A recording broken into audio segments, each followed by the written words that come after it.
Good morning, everyone. Bonjour tout le monde. Veuillez bien vous asseoir. Il est magnifique de vous compter parmi nous aujourd'hui et j'aimerais remercier tous les participants qui sont venus de si loin, de différents continents. Alors, un merci bien spécial d'être venu de si loin pour être avec nous aujourd'hui à Ottawa. Malgré tout, il fait au-dessus de zéro. Alors, on a réussi à obtenir un peu de soleil. Je m'appelle Montasa Kamal. Je suis chef du programme de la santé des femmes et des enfants. C'est pour les systèmes d'ESSEC et le programme du CRDI. Avant de donner la parole au président du CRDI qui ouvrira la réunion formellement, j'ai quelques petites annonces à faire. Alors, je vous prie de me donner quelques minutes. D'abord, nous avons l'interprétation simultanée. Alors, n'oubliez pas d'utiliser un micro quand vous posez une question et assurez-vous donc d'aller au micro pour que les interprètes puissent vous entendre.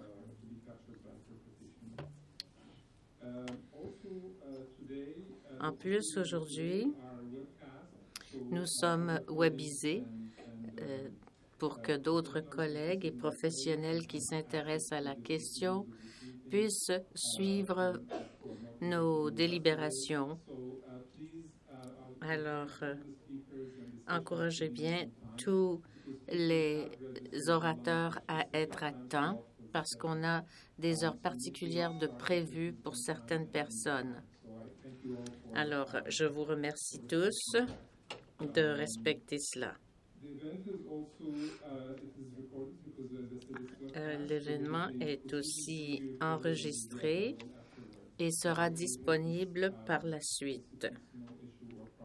Donc, ce n'est pas un problème pour qui que ce soit qui voudrait en obtenir une copie. Et les résultats de notre réunion seront importants non seulement pour les participants présents et à ceux qui se joindront à nous en ligne, mais ils seront importants aussi et partagés à d'autres forats importants. Demain, il y a une conférence. Nous allons recevoir une conférence sur innovation dans les systèmes d'ESSEC au deuxième jour de la conférence. Et les résultats seront également présentés la semaine prochaine à la Commission des statistiques de l'ONU. Et c'est un lieu très important où partager avec la communauté d'ESSEC les résultats de ce que nous aurons obtenu aujourd'hui. Ensuite, maintenant, sans plus tarder, j'aimerais qu'on accueille le président du CRDI, Jean Lebel, qui va vous adresser quelques mots. Il ne sera là que dans un instant. Vous n'êtes pas en retard, non, non. Jean Lebel est le président du CRDI. Il est en charge de la contribution du Canada aux politiques étrangères du Canada. Il est responsable de plusieurs sources de financement qui proviennent de diverses organisations et du secteur privé. Il travaille avec vice-président d'une direction. Ici, il veille à toute la programmation du CRDI. Avant, il était directeur à Agriculture et Environnement et il nous a dit aujourd'hui qu'il était au CRDI depuis 21 ans. Donc, c'est une banque d'informations pour nous.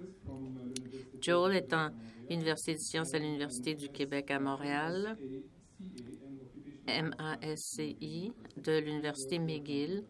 Accueillons donc Jean Lebel. Merci. Bonjour tout le monde. Alors, je vais parler dans les 2 langues officielles du Canada. Alors, si vous voulez vous munir de casques d'écoute. Aussi, bonjour à ceux qui nous écoutent en ligne. Je parle debout parce que j'ai une histoire à cause de mes années de recherche sur l'Amazonie. Et quand j'en suis revenue, je devais aller enseigner à 6 heures à l'université. Et hier matin, je suis revenue d'Inde après toute une semaine de voyage là-bas. Alors, je souffre encore un peu du décalage, mais j'aurais pu faire mon épicerie à 2 heures du matin, moi, ce matin.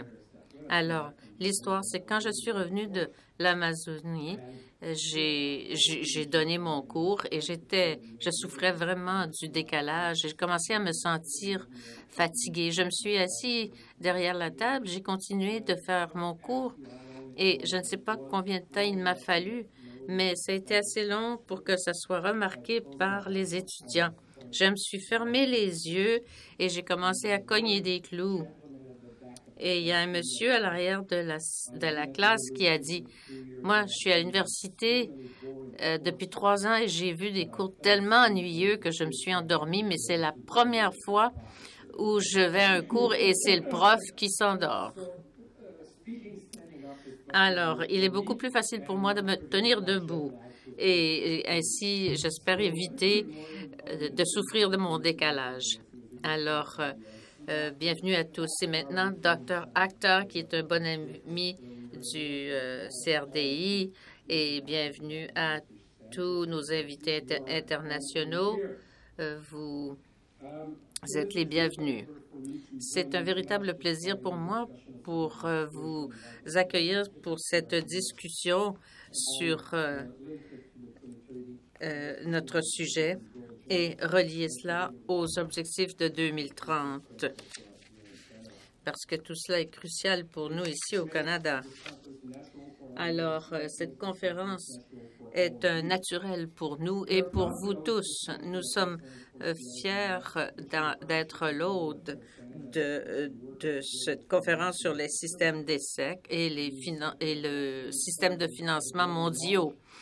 Vous savez que le centre est une mine de renseignements qui compte bien des experts qui sont là pour faciliter l'accès à l'information et à l'expertise. Le centre d'excellence travaille d'après une méthode de partenariat. Il aide à améliorer les politiques et pratiques mondiales et locales pour les systèmes d'ESSEC mondiaux. Ce travail porte surtout sur des enjeux techniques d'ESSEC, comme l'amélioration des outils, donner des preuves de la recherche et offrir des pratiques exemplaires. Donc, les systèmes ESSEC sont la première partie. Le côté homme-femme, c'est la deuxième partie. Entre les sexes. Il considère les sexospécificités comme étant une priorité en appuyant proactivement les programmes et les politiques visant à améliorer la qualité de vie des femmes, des filles et d'autres groupes vulnérables dans le monde entier. Notre engagement est renforcé par l'entremise de la politique d'aide internationale féministe du gouvernement du Canada.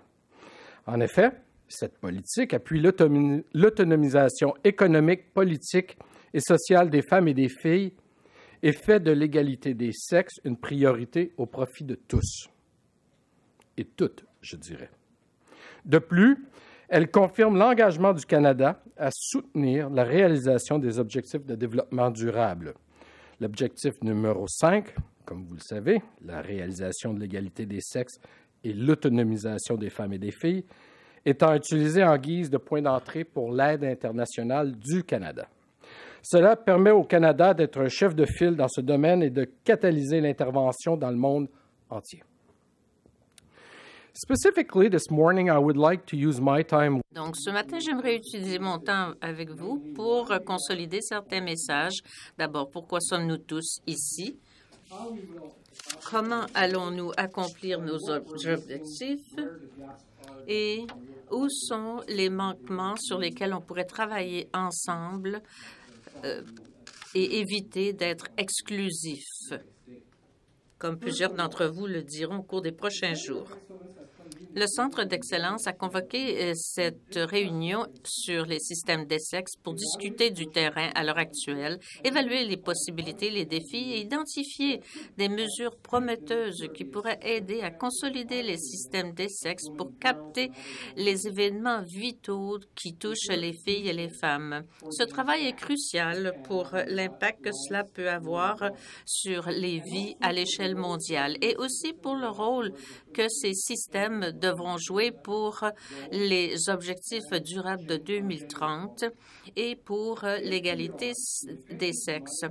En fait, si nous voulons contrôler les progrès vers ces objectifs, il est crucial que les données soient fiables à propos. Et ce n'est qu'alors que ces données pourront aider à guider nos politiques et programmes, surtout pour les mal desservis et ceux qui sont en régions éloignées. Alors, la majorité de ces gens sont d'ailleurs des femmes et des enfants. Il m'amène à mon deuxième point, c'est-à-dire la façon dont nous réaliserons nos objectifs liés à l'autonomisation des femmes et des filles grâce au système CRVS. Une façon de le faire est d'avoir recours à l'enregistrement des naissances et des mariages. Par exemple, l'enregistrement des naissances, et vous le savez très bien, est essentiel pour les filles, car il s'agit d'une passerelle pour l'enregistrement des autres événements marquants et l'émission de pièces d'identité sécurisées à l'âge adulte. Ainsi, il s'agit d'un outil puissant pour la protection des enfants, lequel est consacré à l'article 7 de la Convention relative aux droits des enfants.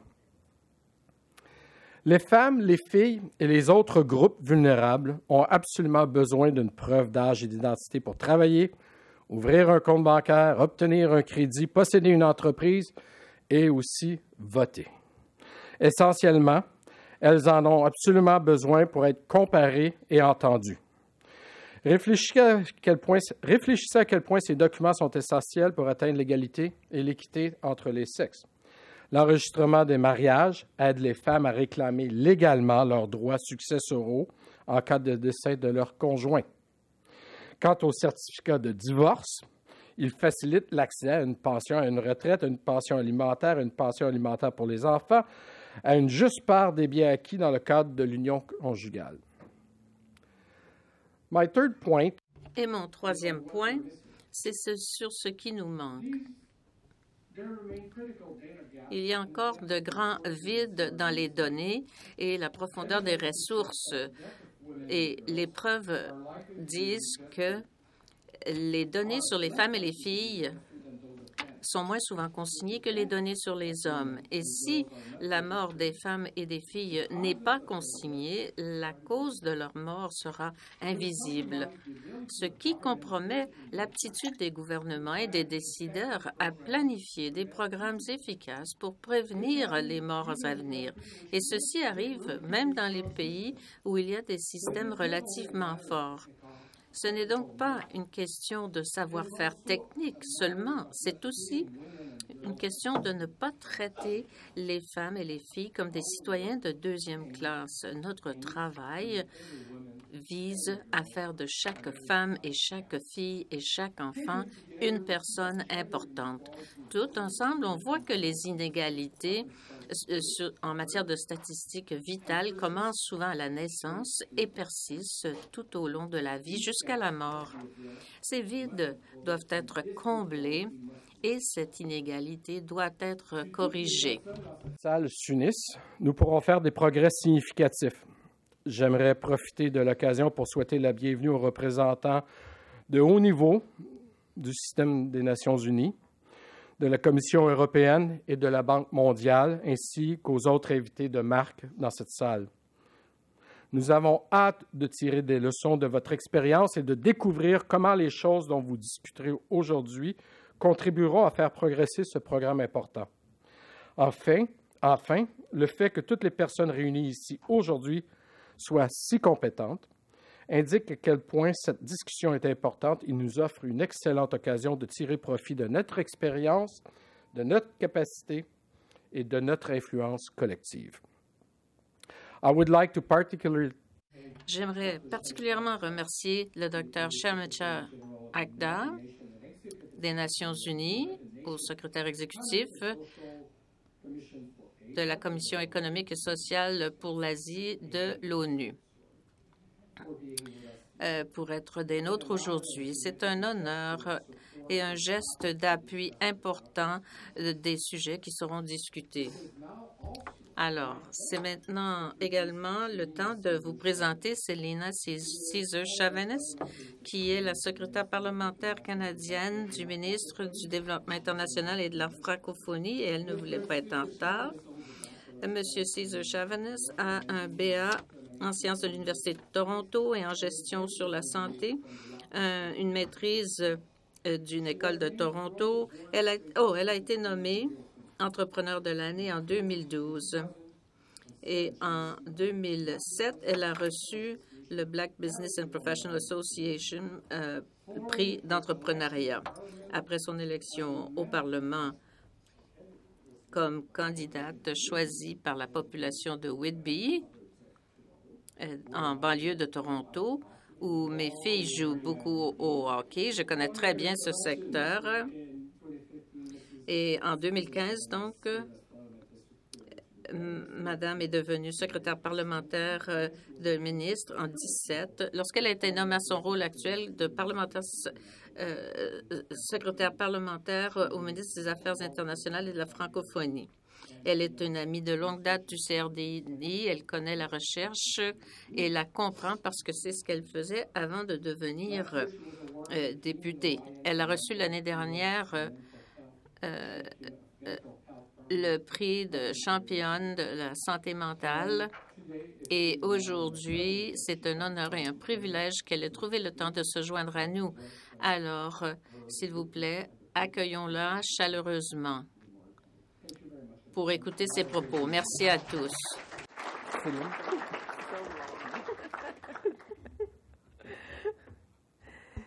Thank you so much, John, for that.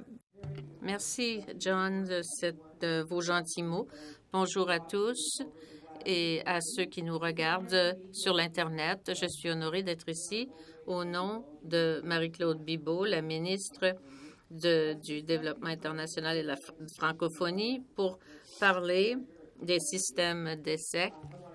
Et j'aimerais remercier le Centre d'excellence du CRDI pour avoir organisé cet événement bien important. Il y a quelques mois, j'étais dans ma circonscription à l'école publique d'Armidson et les étudiants de 7e et 8e année ont eu cette foire sur les droits de la personne, même aussi jeunes. Et ils ont été vraiment saisis par cette idée que la Déclaration des Nations unies des droits de la personne nous dit que tout le monde est né avec la même dignité et les mêmes droits. On dit qu'une personne a droit au logement fondamental, l'éducation, le travail, la sécurité et une nationalité. Mais ce qu'ils ont remarqué que la Déclaration ne dit pas, c'est qu'on ne peut obtenir ces droits que par des documents légaux. Donc, sans documents, pas de droit. Et c'est pour cela que nous sommes ici aujourd'hui. Il faut se tenir debout et être compté. C'est la base même de tous les droits et toutes les libertés. Votre naissance, votre mort, vos mariages, vos divorces, voilà qui vous donne une identité formelle. Et se relever de votre vie, de votre existence, compte aussi pour une base d'action, parce qu'ainsi, on peut se demander, maintenant qu'on les connaît ici, qu'est-ce qu'on pourrait faire pour aider ces gens à démarrer dans la vie, les garder en sûreté et lui donner des chances égales pour qu'ils atteignent leur plein potentiel et qu'ils contribuent à leur communauté. Et là, on revient au programme de 2030 et des objectifs de développement durable.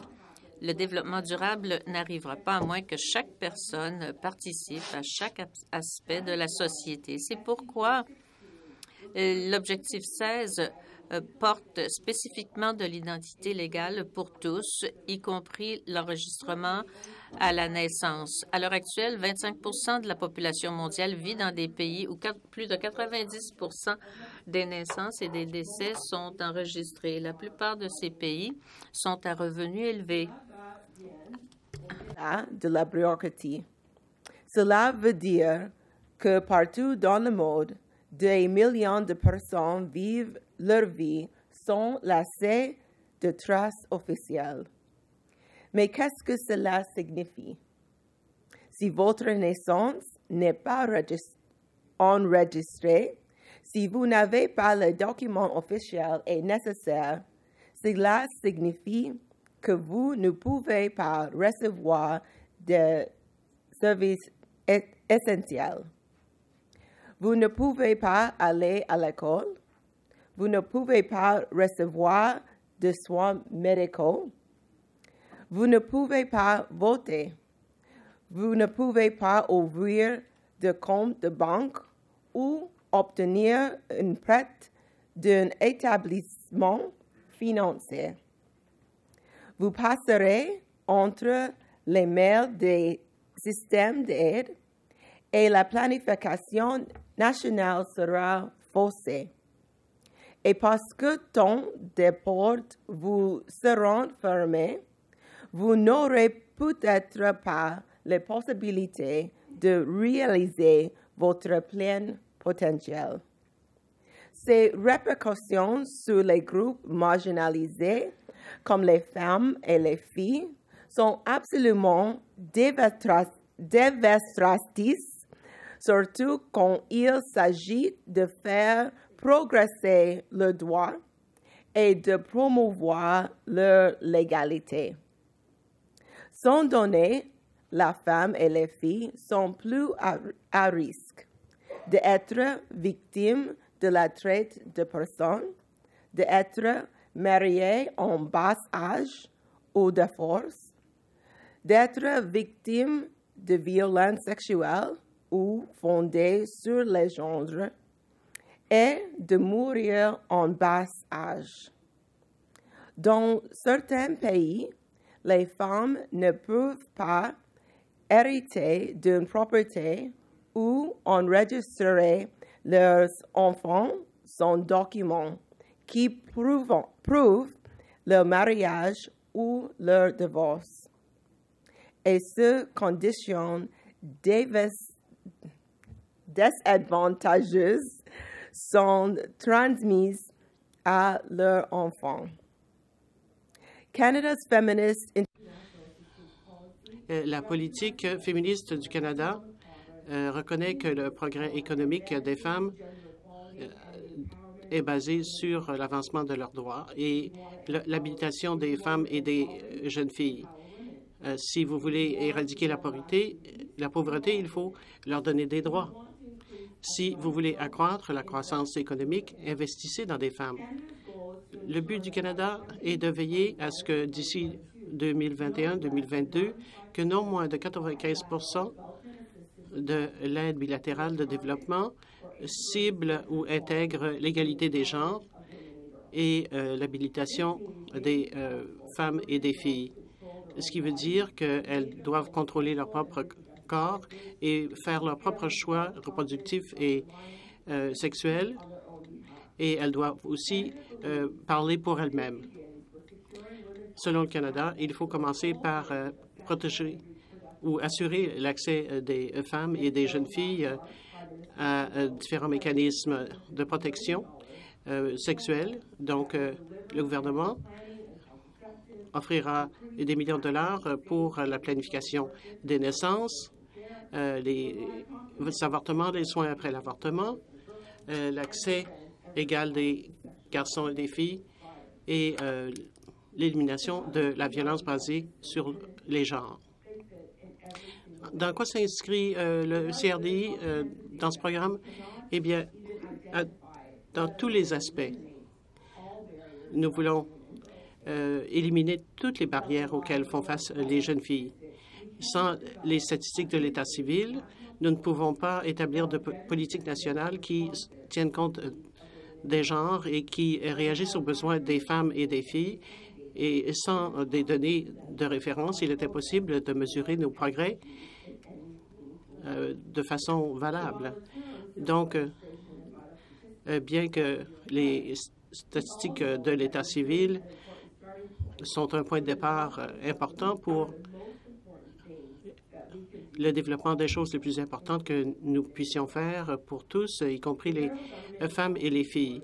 Le gouvernement fédéral a aussi appuyé l'établissement du Centre d'excellence pour l'enregistrement de l'État civil ici au CRDI. Comme vous le savez, ce centre sert de ressources mondiales et travaille de très près avec différents établissements dans d'autres pays, ce qui comprend des États fragiles, et nous avons élaboré une stratégie en ce sens.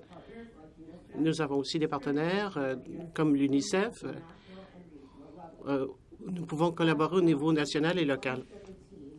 Enfin, en 2017, nous avons eu un sommet de planning familial et le Canada a signé une déclaration pour combler les lacunes en ce qui concerne l'adolescence et les problèmes sexuels.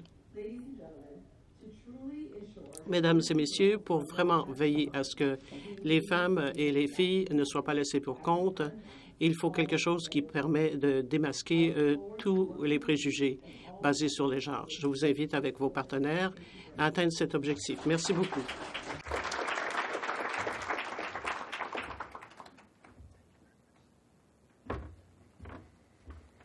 Thank you very much, Parliament. Merci beaucoup, Madame la secrétaire parlementaire. Et merci aussi pour tout ce que vous avez fait et transmettez nos félicitations au Premier ministre en ce qui concerne votre programme. Maintenant, j'aimerais présenter le docteur ou la docteure Shemshalak, qui est secrétaire exécutive d'ESCAP. Elle a été coordonnatrice de la Commission régionale de l'ONU, responsable de la coordination du programme de développement après 2015. Et il a aussi été gouverneur de la Banque centrale du Pakistan et du FMI au nom du CRDI et de nous tous. Merci de vous joindre à nous et de partager votre expérience. C'est un plaisir de vous accueillir.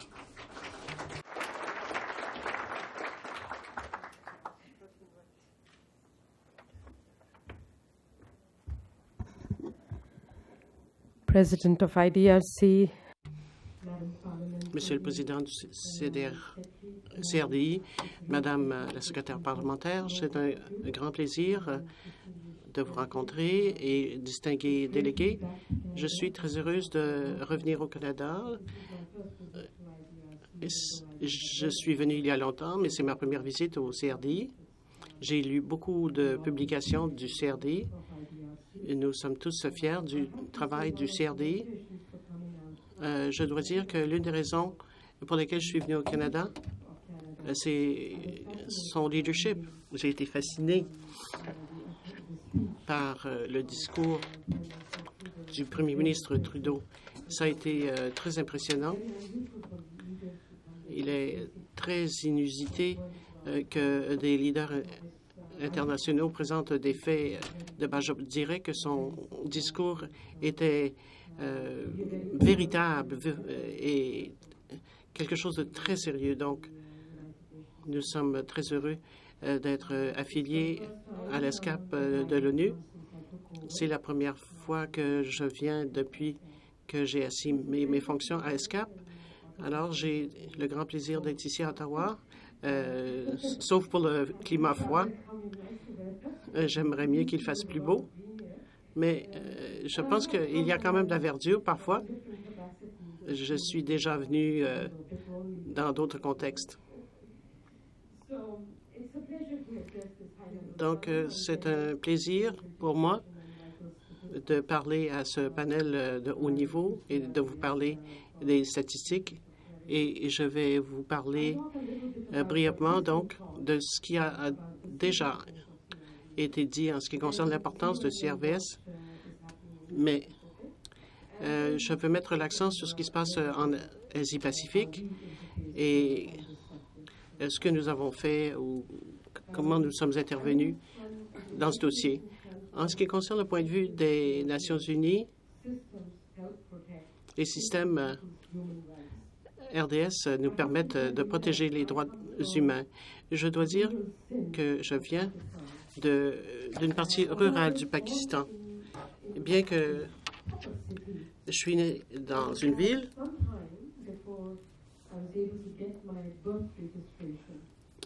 j'ai mis du temps à obtenir mon certificat de naissance. Nous étions en train de traiter des documents. Il fallait que je déménage. J'avais dit à mon père, où est mon certificat de naissance? Il a dit, c'est intéressant, je ne l'ai pas. Il a dit, tu as tout à fait raison, il faut en avoir un. Donc, je souligne combien il est important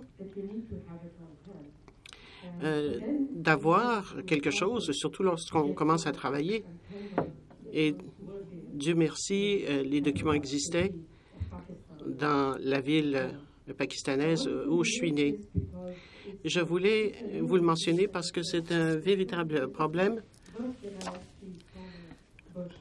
Et c'est à ce moment-là que j'ai pu voir mon certificat de naissance.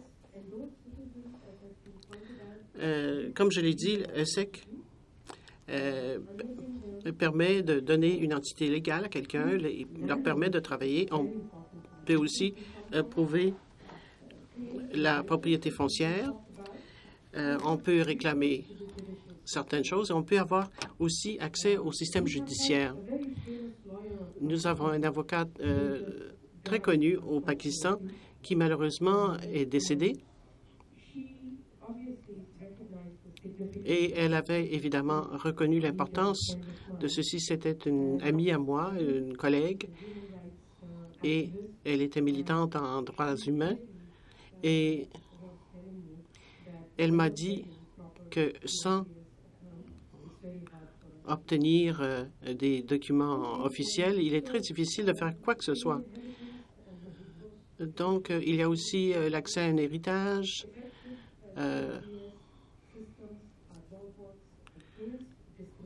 Et ceci permet de contrer la discrimination, donne l'accès aux services publics essentiels, donne accès à l'éducation, comme je l'ai dit. Donc, si vous voulez aider les gens à vivre de façon meilleure, il faut donner la priorité à ceci.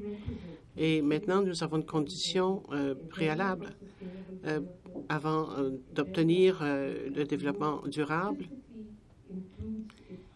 Nous avons inclus un objectif précis, l'objectif 16, sur l'enregistrement universel pour les naissances et les décès, qui serait dans le système national du pays. Et il y a aussi l'objectif 17 qui est relié. Donc, pour s'assurer que personne ne soit abandonné, il faut savoir qu'ils existent et s'ils n'existent pas. Donc, on a longuement parlé des avantages de l'ESSEC. Maintenant, j'aimerais parler de notre situation. Il y a beaucoup de systèmes de l'État civil en Asie et dans d'autres pays ont besoin d'être complètement remaniés. La moitié des pays ont un enregistrement 1 an après la naissance, ce qui veut dire que les indicateurs de développement clés sur la mortalité des enfants ne peuvent pas être calculés. Les enregistrements tardifs présentent un problème particulièrement aigu. Au Bangladesh et au Népal, des enfants de 4 ans sont 2 fois plus susceptibles d'être enregistrés que les nourrissons. 7 pays, ce qui comprend le Tadjikistan, l'Ouzbékistan aussi, ont éprouvé des difficultés au niveau de l'enregistrement tardif dans des régions isolées. Ceci est particulièrement ardu dans le Pacifique Sud et en Asie du Sud, où le taux d'enregistrement de naissance est de 50 des enfants de moins de 5 ans. Et dans certains pays, on a vu des taux aussi bas que 30 Le chiffre de l'Asie du Sud est le 2e le plus bas du monde, sauf pour l'Afrique subsaharienne, 56 produire des statistiques qui indiquent que le sexe aussi pose un problème parce qu'il y a trop de situations où les données n'existent pas ou ne sont pas fiables. Seulement 11 des 37 pays que nous avons examinés ont fixé un objectif pour 2024 afin d'enregistrer les décès, les causes de décès à 100 Beaucoup de pays comptent surtout sur les enquêtes auprès des ménages pour établir les statistiques. Si vous avez déjà fait ce genre d'enquête statistique, vous savez qu'il est difficile d'obtenir les statistiques et l'exactitude n'est pas toujours claire. Ce qui veut dire que bien souvent, les données sont désuètes et ne peuvent pas être désagrégées par sous-groupe ou par région géographique. Il y a aussi un manque de technologie et de gouvernance, et ceci entrave l'établissement de systèmes de statistiques fiables. Donc, il faut veiller à ce que les bases de données soient bien entretenues. C'est essentiel. Alors maintenant, je vais passer à un sujet important que vous allez délibérer en ce qui concerne les genres et les statistiques de l'état civil.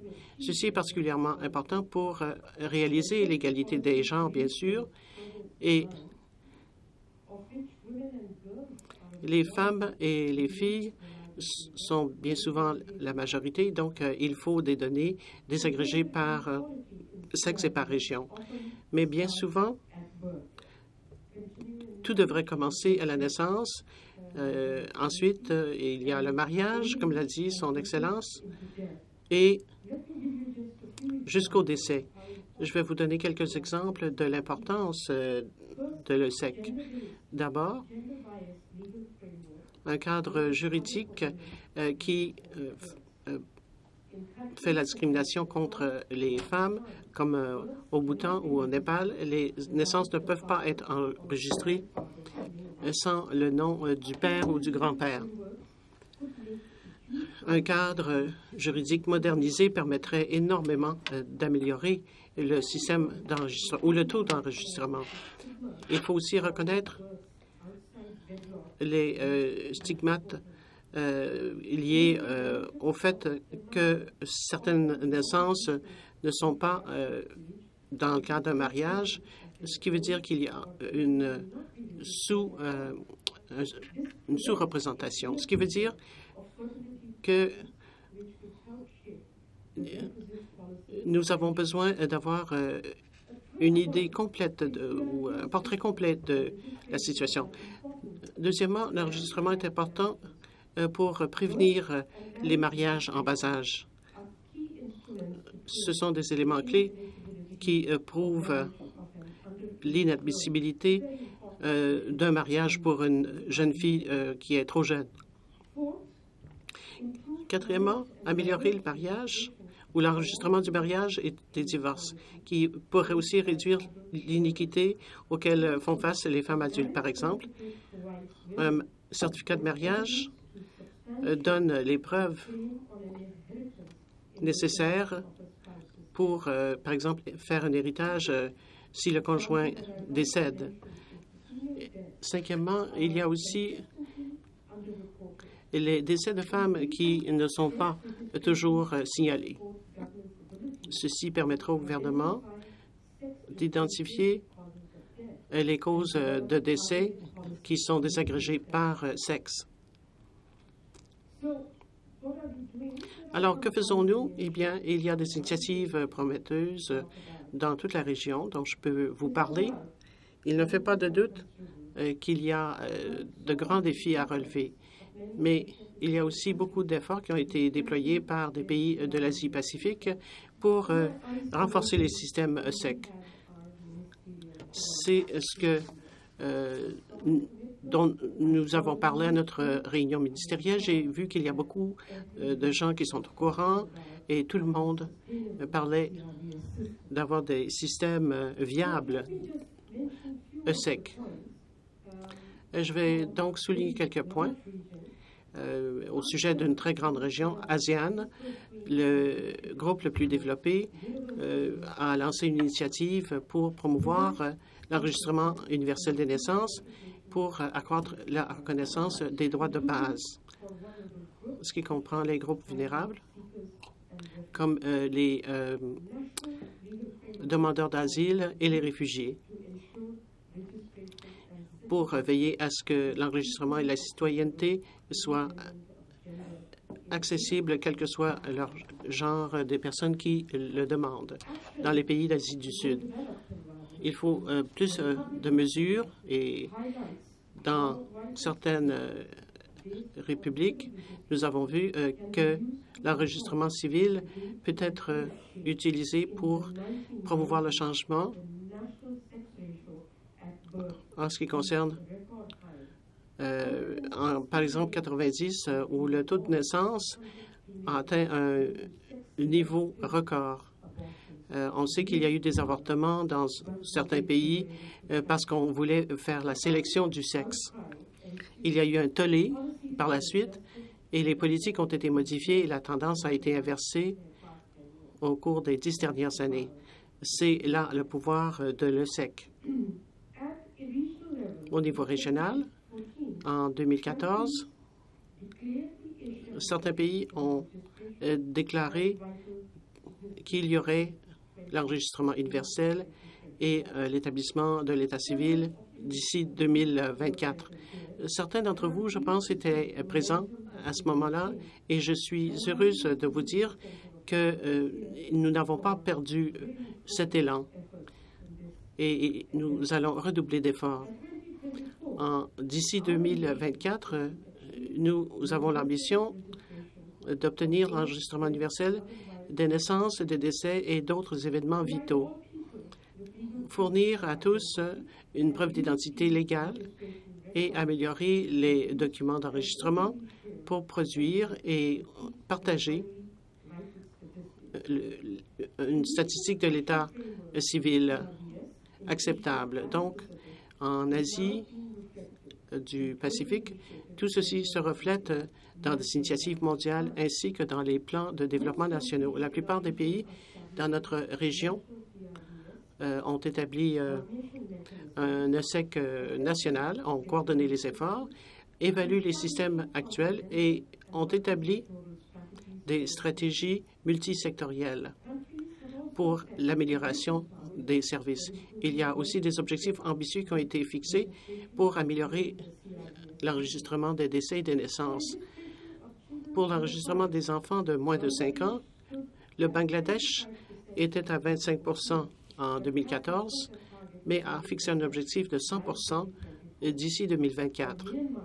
Pour le Myanmar, le taux de référence de 2014 était 60 et l'objectif de 2024 est 90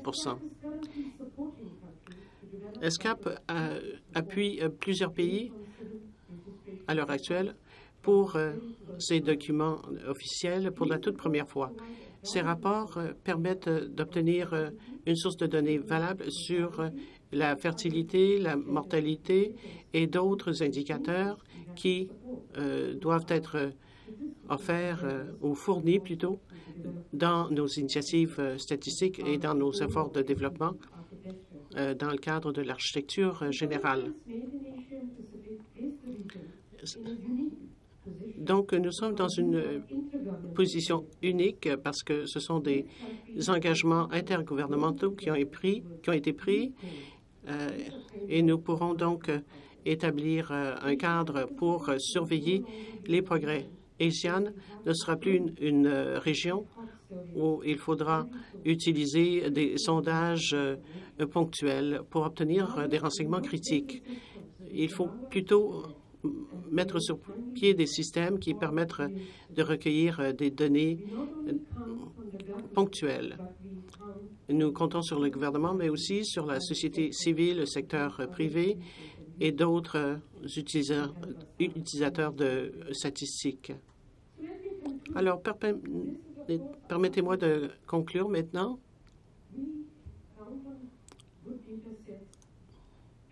Nous comptons sur de bonnes séries de données, mais ce n'est pas seulement de chiffres qu'il s'agit.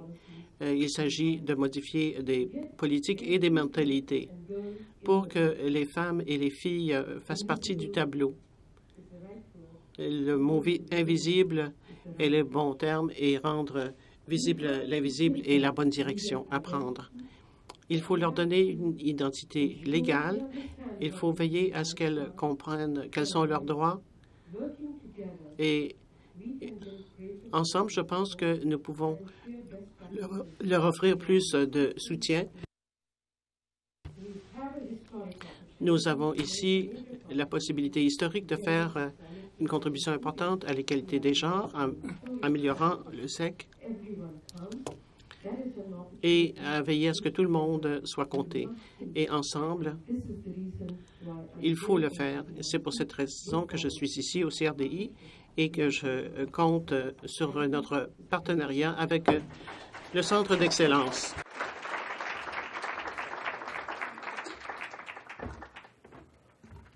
Thank you very much, Dr. Akhtar.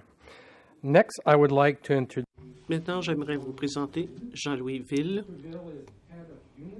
qui est chef de l'unité de qualité des droits humains à la Commission européenne et directeur général du développement et de la coopération, qu'on connaît bien sous le nom de DEVCO. Monsieur Ville, welcome to IDRC. Bienvenue au CRDI.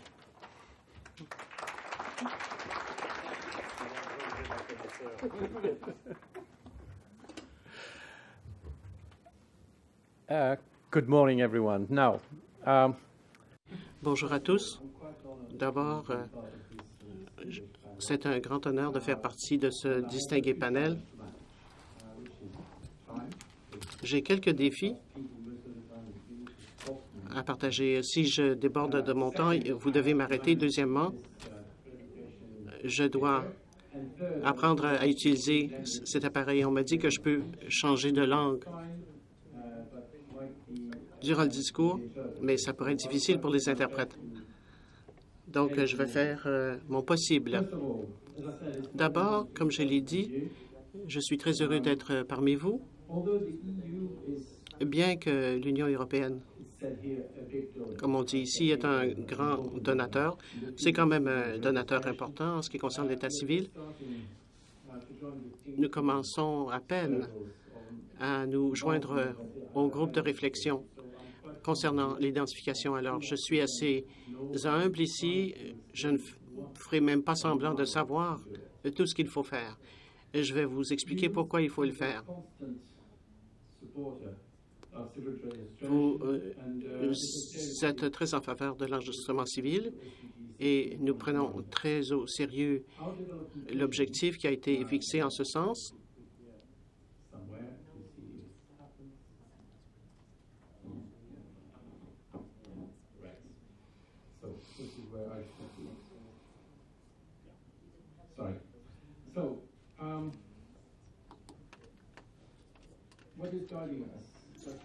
Alors, ce qui nous guide, ça a été mentionné par la secrétaire de la Commission européenne, c'est que nous voulons que personne ne soit laissé pour compte ou abandonné.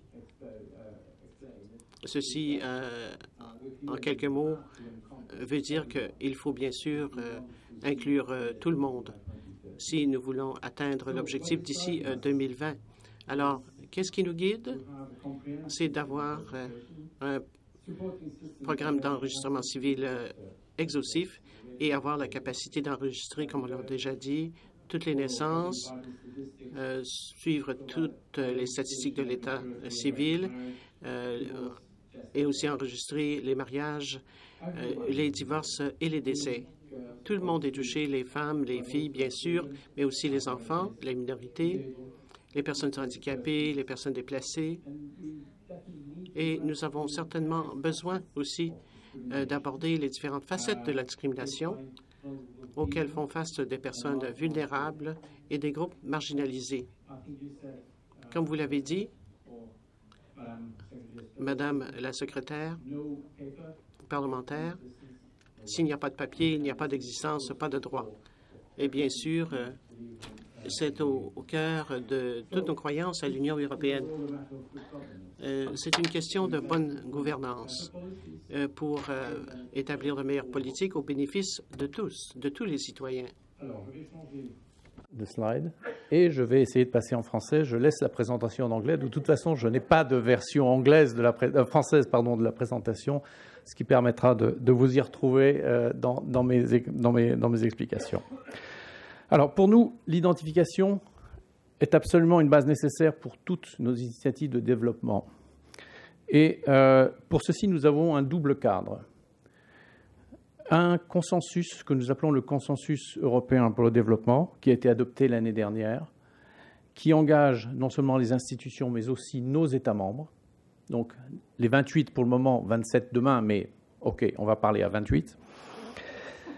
Et qui nous oblige, parce que c'est ce que nous avons proposé, ce qui a été adopté, à travailler selon une approche par les droits, à reconnaître le genre comme ou les questions de genre et l'égalité des sexes comme une valeur fondamentale qui doit être absolument généralisée à travers l'ensemble de nos politiques et de nos programmes, et d'assurer à la fin du jour que nous ne laissons, que nous n'oublions personne, quelle que soit son origine ethnique, son genre, son appartenance à un groupe ou à un autre. Donc, essentiel. L'universalité est le principe de base et la non-discrimination est absolument fondamentale. Le deuxième document politique qui encadre nos activités est ce que nous appelons le plan d'action genre ou Gender Action Plan, qui est valable depuis 2016 et qui va s'étendre jusqu'en 2020, qui est un plan d'action cadre qui se fixe pour objectif de effectivement donner et d'assurer une dimension d'égalité des genres dans l'ensemble de nos politiques. Alors, il y a énormément de choses dans ce plan, je ne vais pas vous le raconter, sinon alors là, effectivement, on en a pour 3 jours. Mais ce qui est important pour le sujet qui nous occupe aujourd'hui, c'est qu'il y a 2 objectifs qui, à mon avis, se lient parfaitement aux questions d'enregistrement, à savoir garantir un accès équitable aux femmes et aux enfants et aux filles à tous les niveaux, au niveau d'éducation, que ce soit donc entrer dans le système éducatif, dans le système de formation professionnelle, et ceci sans faire l'objet d'aucune discrimination basée sur le genre. Et le deuxième objectif du plan qui se relie assez fortement à ce dont nous parlons aujourd'hui est d'assurer que les droits et la capacité des femmes à participer à la politique, mais de manière générale à l'établissement des politiques publiques et à la gouvernance des États, soient assurées à tous les niveaux. C'est l'objectif 17 du plan. En fait, c'est une traduction de la reconnaissance des droits politiques, donc du droit de vote, mais pas seulement du droit de vote, d'exercer également, de ne pas faire l'objet de discrimination dans l'exercice, dans les candidatures et ensuite dans la participation aux activités des gouvernements.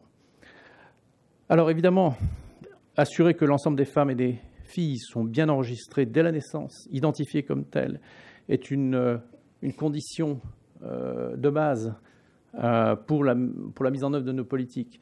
Si nous n'avons pas de statistiques, comme l'a dit Madame la secrétaire exécutive des Nations Unies, si nous n'avons pas de statistiques fiables, il est impossible de faire une planification valable.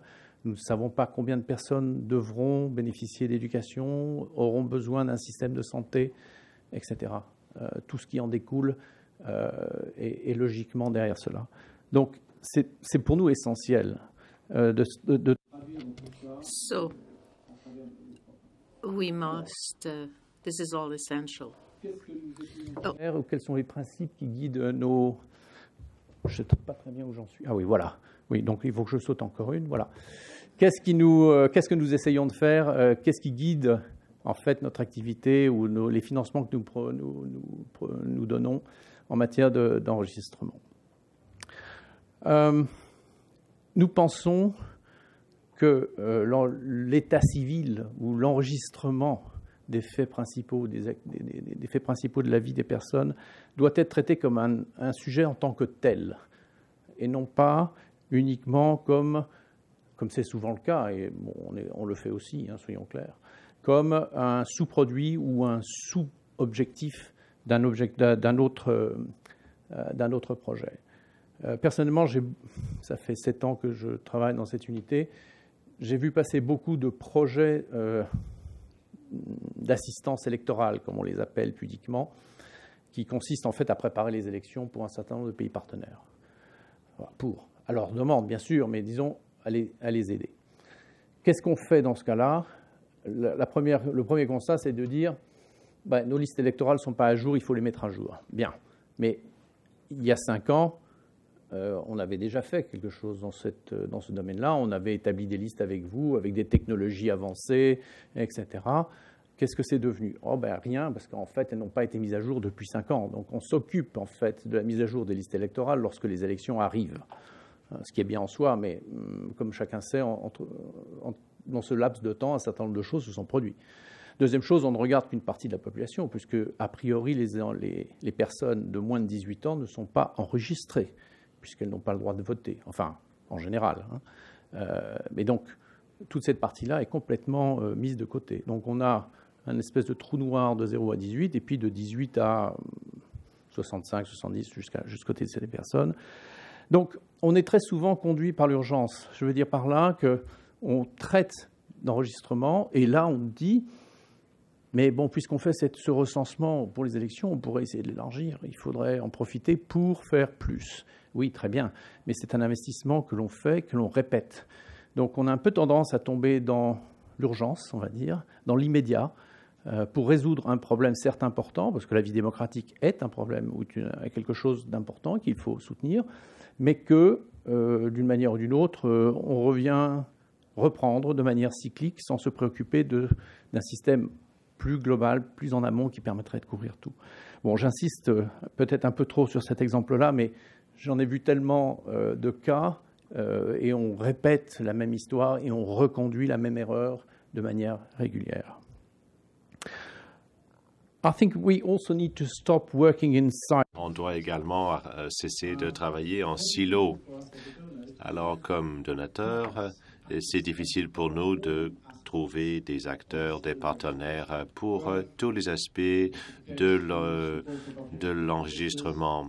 Donc, les déclarations de mort, déclarations de naissance, on n'a pas un seul acteur. Nous avons des médecins, par exemple, nous avons l'administration électorale, mais personne n'a la capacité pour mettre en place un système complet sur le plan technique et professionnel. C'est une question avec laquelle on est aux prises. On se penche sur certaines questions précises, mais on n'a pas vraiment d'approche ou de démarche globale. Si on veut appuyer les gouvernements pour que les gouvernements puissent prendre les mesures nécessaires, il ne faut pas seulement se concentrer sur l'enregistrement des naissances. Non, il faut pouvoir dispenser des cartes d'identité biométriques, c'est un élément, mais ce n'est pas le tout. Cette conférence aussi porte sur l'innovation et on s'engage à se servir de l'innovation. Depuis 2015, nous avons mis en place des lignes directrices quant à la numérisation, quant à l'utilisation des nouvelles technologies dans le cadre de tous nos projets. Je ne suis pas spécialiste en numérisation.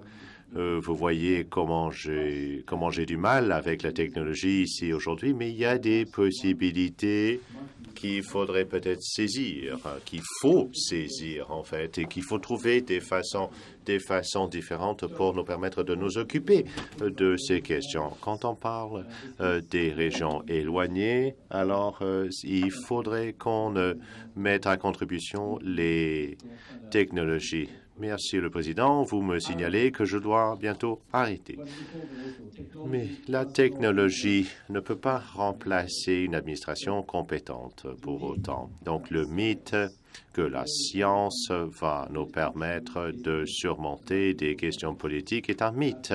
On le sait, on l'a essayé à plusieurs reprises, ça ne fonctionne pas. Quand il y a un problème politique dans un pays donné, alors mettre en place un système d'enregistrement biométrique ne va pas régler le problème politique. Il ne faut pas l'oublier quand on pense à des solutions possibles aux problèmes. Très rapidement, parce qu'on n'a plus de temps.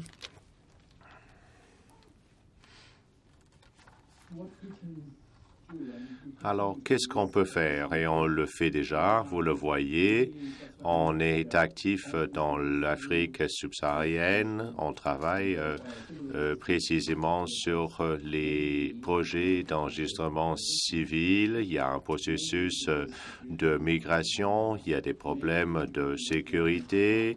On veut également identifier des migrants possibles. C'est pour cela qu'on insiste sur ce plan-là. Ce n'est pas forcément la meilleure réponse, mais ça fait partie de la réponse parce qu'on investit avec le gouvernement dans un bon système de registre de l'état civil. Nous croyons fermement que la question du sexe, du genre est très importante. Il faut en tenir compte dans le cadre de ces projets. Il faut en être conscient. Alors, nous ne sommes pas encore à la hauteur. Il faut tenir compte de la question de sexe-spécificité. Alors, mais c'est quelque chose qu'on a tendance à oublier. On s'engage à rectifier le tir et c'est pour cela qu'il me fait très plaisir de participer à cette conférence. Merci de votre patience et je vous souhaite une très bonne conférence. Merci beaucoup.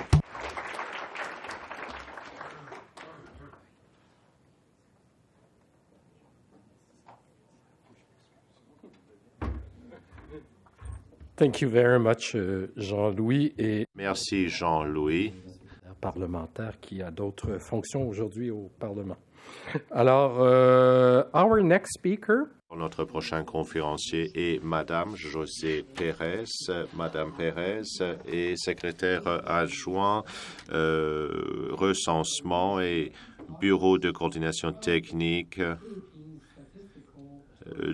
de l'autorité statistique des Philippines, donc le PSA. Madame Pérez, merci d'être des nôtres et de nous prononcer votre discours. Vous allez terminer la matinée avec votre présentation.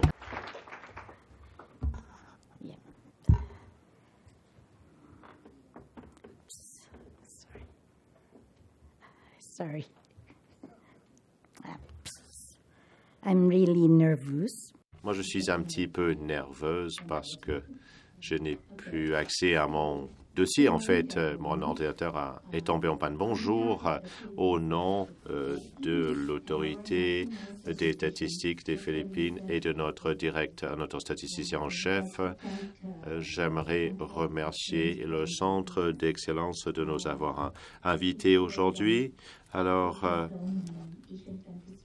nous sommes, je pense, le seul pays asiatique qui est représenté ici aujourd'hui, mais c'est peut-être grâce à notre système de registre de l'état civil que vous nous avez invités à participer à cet événement. Et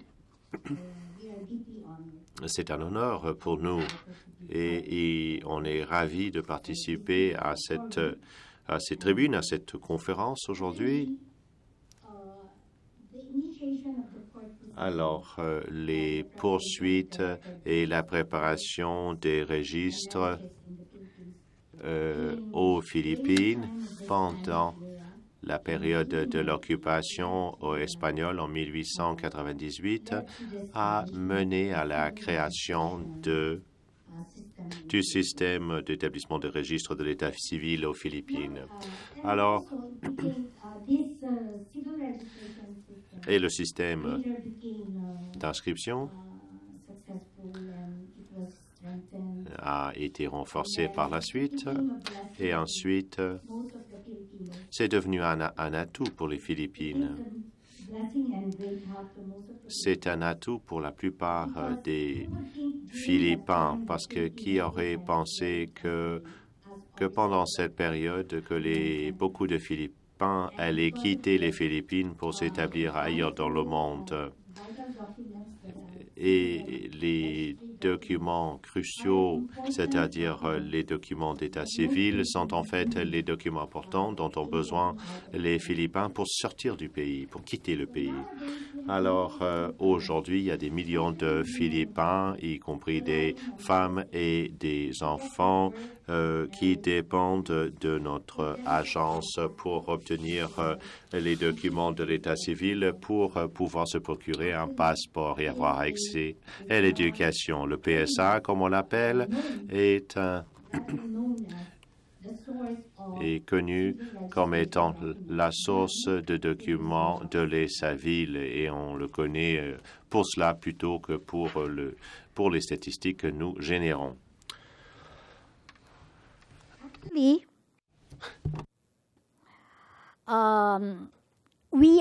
PSA is... Alors, le PCA vient de publier,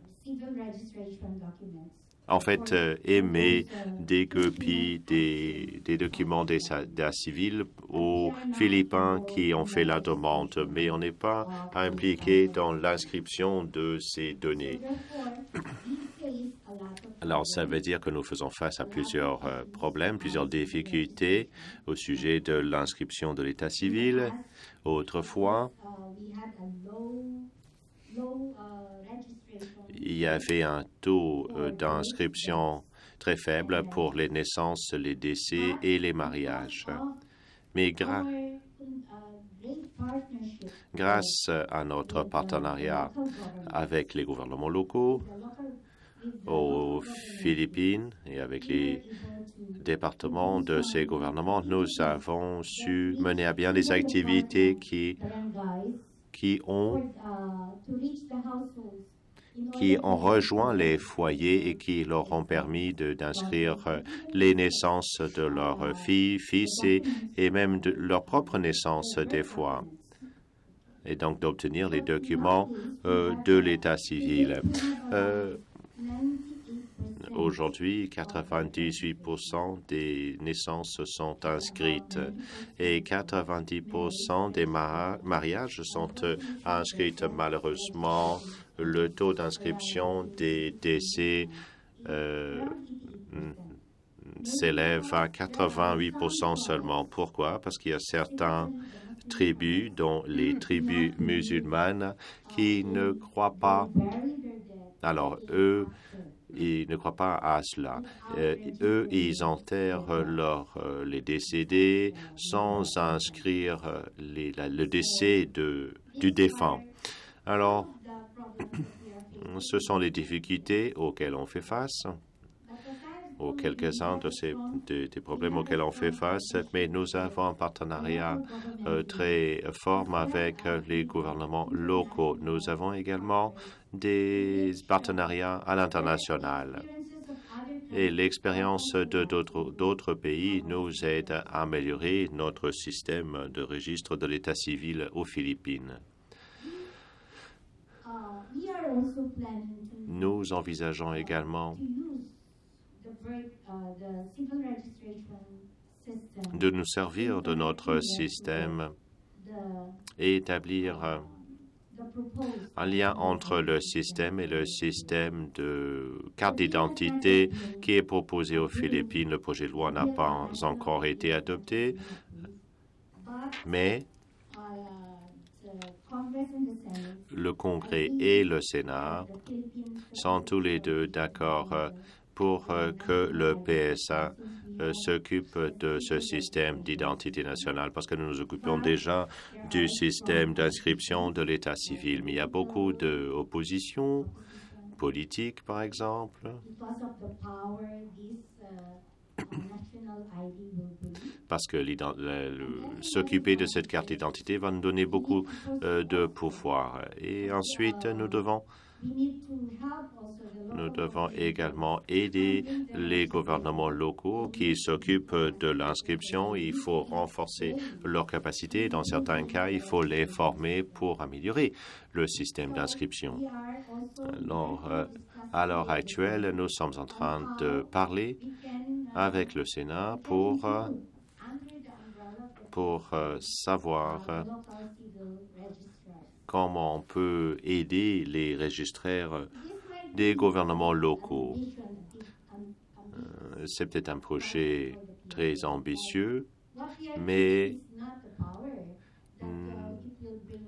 ce n'est pas le pouvoir qui est important.